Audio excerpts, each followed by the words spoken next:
seconds until next wave.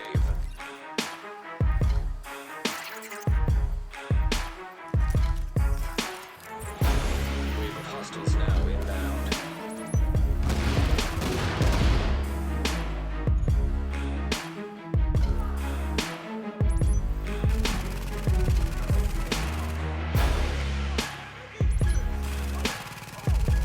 Looks like you got 5 hostiles remaining.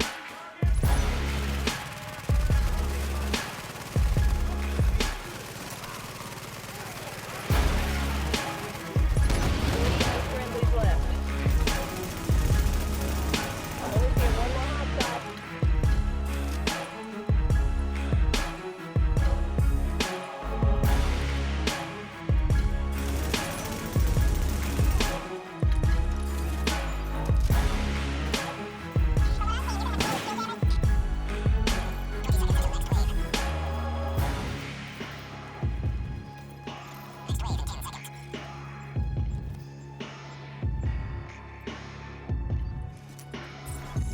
EMP blasts are inbound.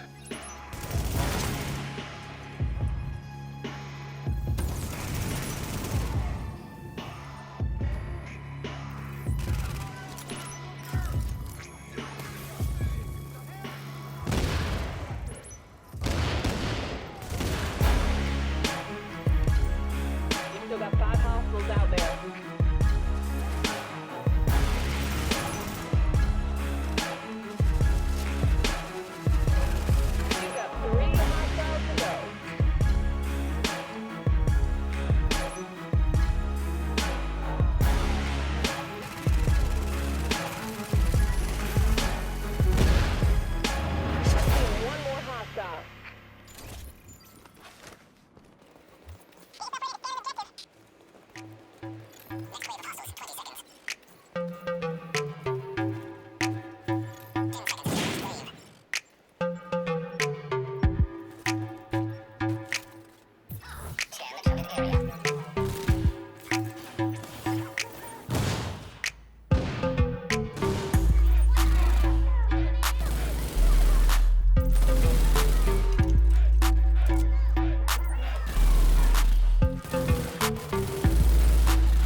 You must scan the target area.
Take out all remaining enemies.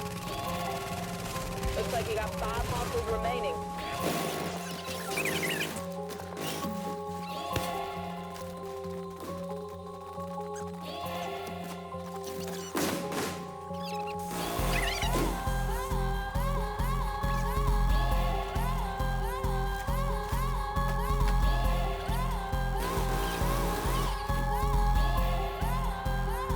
Scans indicate an inbound contamination anomaly.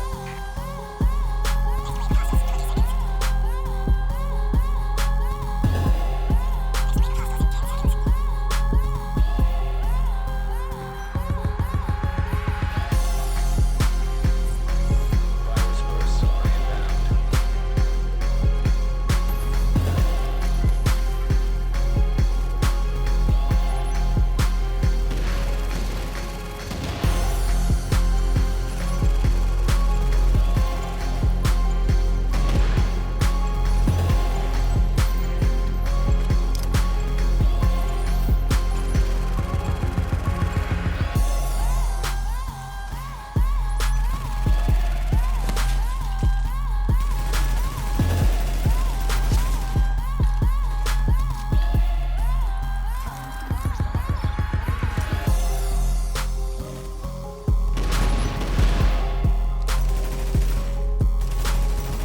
I'm seeing 5 hostiles remaining.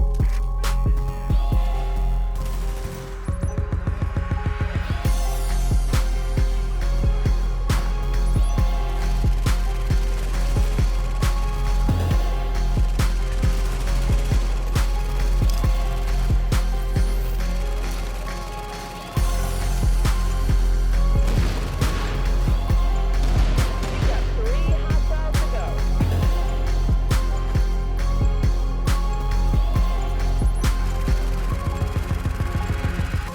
Scans indicate 1 hostile left.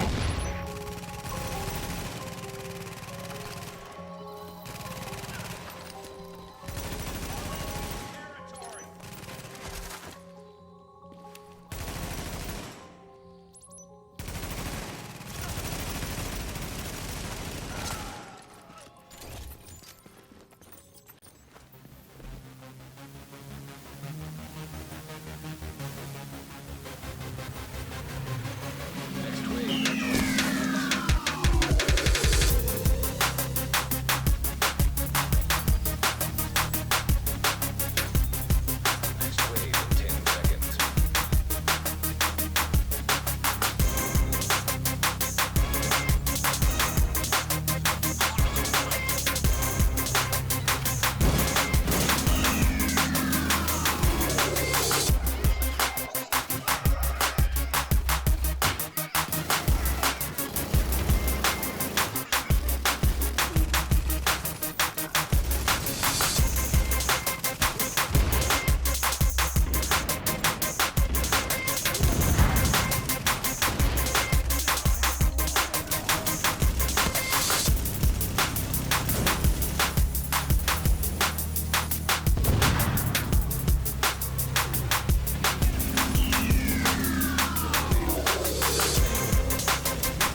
Hey, what is up everyone? The LDB is back at it again, coming at you today with my Tactician PvE build. And honestly, this build is going to be one of my new favorites for farming, especially in resistance mode, because it makes it just so easy, it's almost effortless, honestly.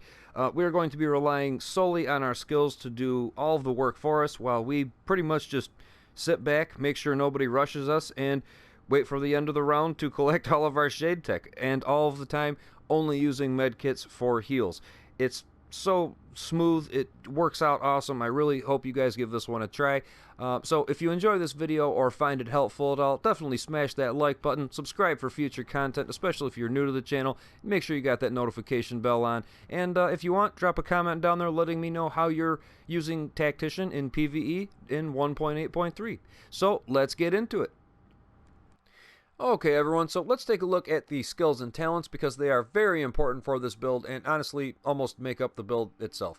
Now I'm going to be using the active sensor turret for a couple reasons here. First reason is simply because it is a absolute buzzsaw. Whatever this thing locks onto, it's going down real quick.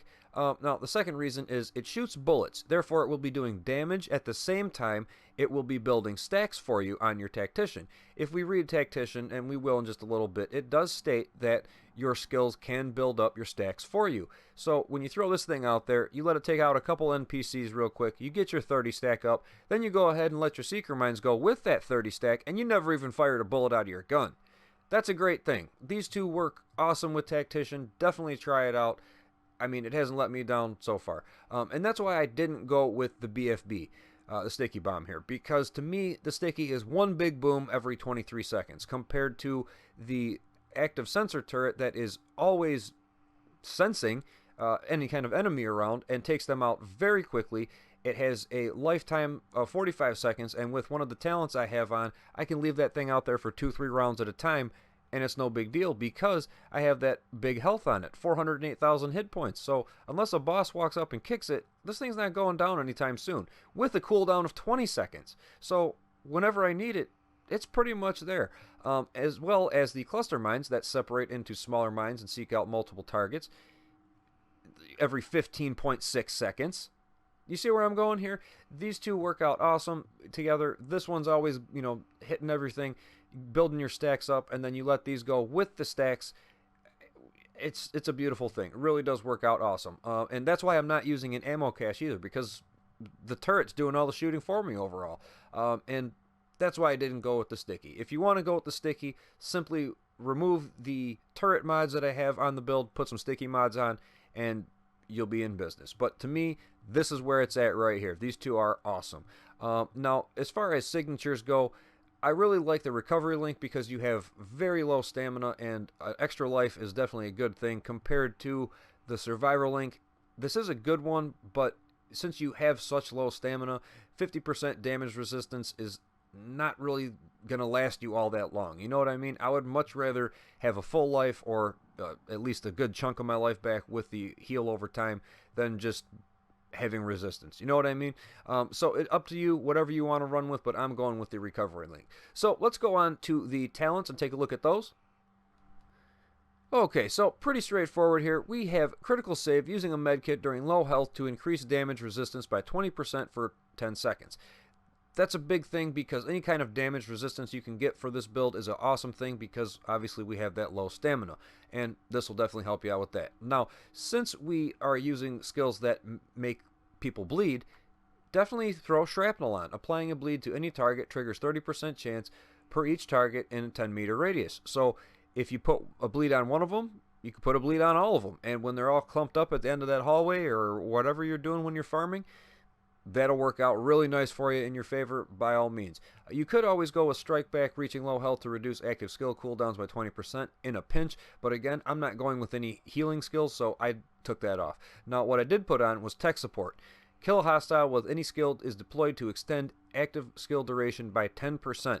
So, like I was saying with the turret, that can sit out there for 2 or 3 waves, and I don't have to pop it or set another one down or anything like that. This is an awesome thing to have on there. Definitely check it out. Now, if you're going to go with a flame turret, I would definitely say go with Wildfire, because it works the same way as shrapnel.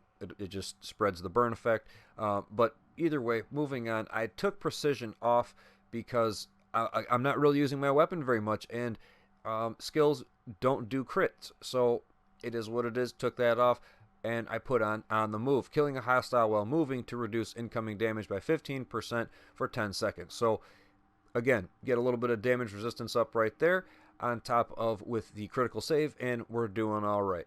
So other than that, let's move on to the build and get into all the fun stuff. And here it is. So as you can see, it does somewhat resemble my sticky bomb build if you guys caught that video. But I promise it definitely works in a total different way. So first, let's check out these weapons, get those out of here, and then we will be over to the gear set. My primary weapon is a lightweight M4. Now take note, the gear score on it is only a 277. I basically crafted this weapon, I re-rolled something on it, and left it alone. I've been dumping all my div tech into the build itself, just trying to optimize that as much as I can for the main stats, as well as the secondary stats on the build. So don't worry about the weapon because, again, we're not going to be using it very much. Now, the talents on the weapon are much more important than the gear score or even the weapon that you're using. We have talented, competent, and ferocious. Absolute god roll. This is amazing. I typically would put deadly somewhere, but I chose competent instead. Weapon damage is increased by 10% for 15 seconds.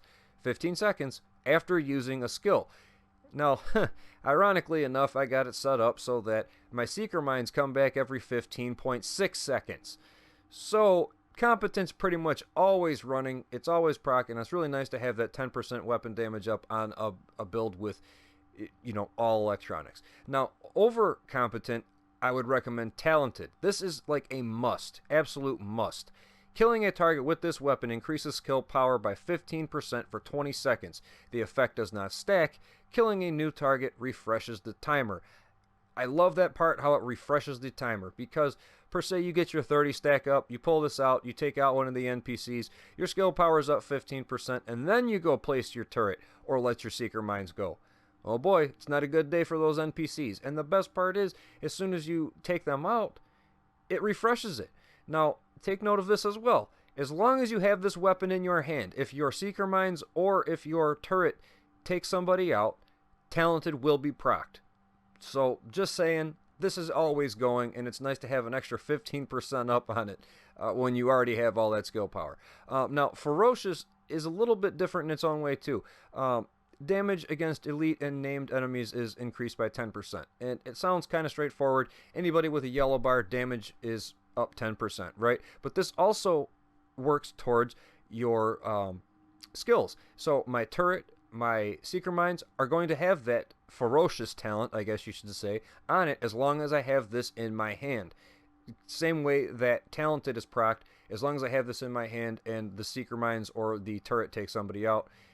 Same deal with ferocious. So definitely don't overlook that. Now, as far as the mods go, my magazine is mag size, crit chance, and damage. I didn't do rate of fire or anything like that. I just went with the biggest mag I have with some crit chance and damage. So if I have to use my weapon, I have enough bullets and we're hitting with some crit chance and damage, right? Now, my optics have crit damage, headshot damage, and crit chance. The muzzle has crit damage, chance, and accuracy. And the underbarrel has crit damage, stability, and optimal range. So we pretty well rounded here. We've got headshot damage, crit hit damage, chance, accuracy, stability, range. It's working out pretty nice. And then these talents just are the icing on the cake right there. My secondary weapon, G36, it does have deadly and predatory. That's the only reason I'm using it, is predatory. Because killing a target regenerates 35% health over 20 seconds if I get into a pinch. If I hit someone with this and proc predatory, at least it's some kind of a heal. You know what I mean? Since we're not going with any kind of healing skills and only using our medkits. But we want to use those sparingly, right? So that's the weapons here. Let's take a look at the gear set itself and see what we're going to be getting from Tactician. The 2-piece gives you that 15% skill haste. The 3-piece gives you 10% skill power. Now the 4-piece, this is where it gets interesting. Every bullet you hit enemies with adds 1% bonus skill power. Every bullet your deployed skill hits enemies with adds 0.2% bonus skill power. Skill power bonus max is 30%. Bonus is consumed on skill use. From what I've noticed, if your turret is out there and someone's just standing out in the open, it locks onto them, it'll give you a 10 stack. So taking out 3 people, and it'll do it real quick, taking out 3 people you're at that max now. Now all you got to do is proc talented, and you're butter. You're good right there. And the 5-piece gives you that 5% skill haste and 5% skill power as well. Now moving on to the Barrett piece, we have Barrett vest that gives no skills on cooldown, increases skill power by 10%. So again, we're getting another skill power boost right there. One skill on cooldown increases damage by 5%. 2 skills on cooldown increase armor by 10%. So this is like made for Tactician. I don't know. Now what I have on here is exotic damage resilience, skill haste, and ammo capacity, and we have 2 electronics with damage to elite mods on there. Now the mask that I have is Tactician, rolled for firearms. We have crit chance and 12% damage to elites with a 3% damage to elites electronics mod. The knee pads here are rolled for electronics with skill power, burn resistance, increased kill XP, and damage to elites. So right here, you get a lot of field caches, I've noticed, with this build, because of that 56% increased kill XP. It's like every time I put people down, it's like 3,000 XP. It's kind of crazy. With that damage to elites on top, we're just stacking that as much as we can. And as far as the mods go, we have an electronic with damage to elites mods with a 4% turret damage mod on there. Those 4%ers are hard to find. I bought them at a safe house or something a while back, but if you can get the 3.5s, those will work just as fine as well.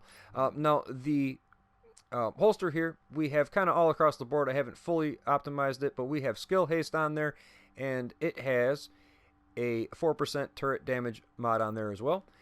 The gloves here are rolled for electronics, assault rifle damage, crit hit chance, and damage on there.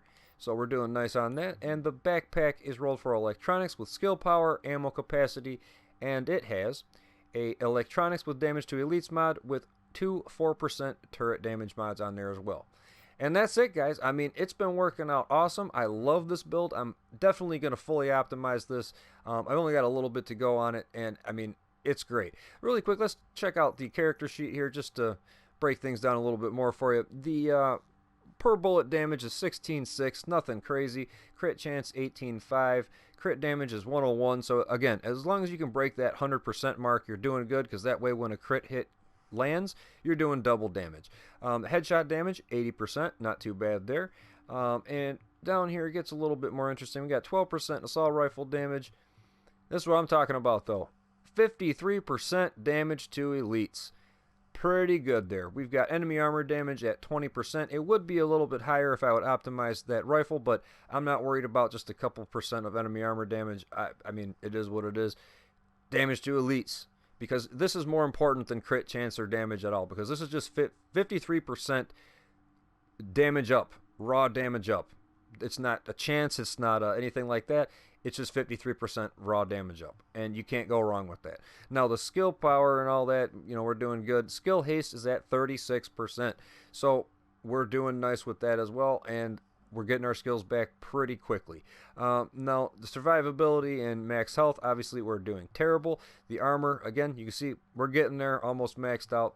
Health regen, blah, blah, blah. We got 10% EDR, and we have burn resistance.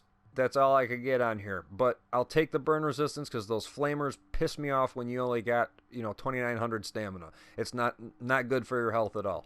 Now down here, the increased kill XP 56%, reward credit 10%, all that good stuff. So you can see that we are going to be getting more benefits from when we kill people, and that's the goal, right? That's it. It's working out awesome. I love this build. I can't say it enough.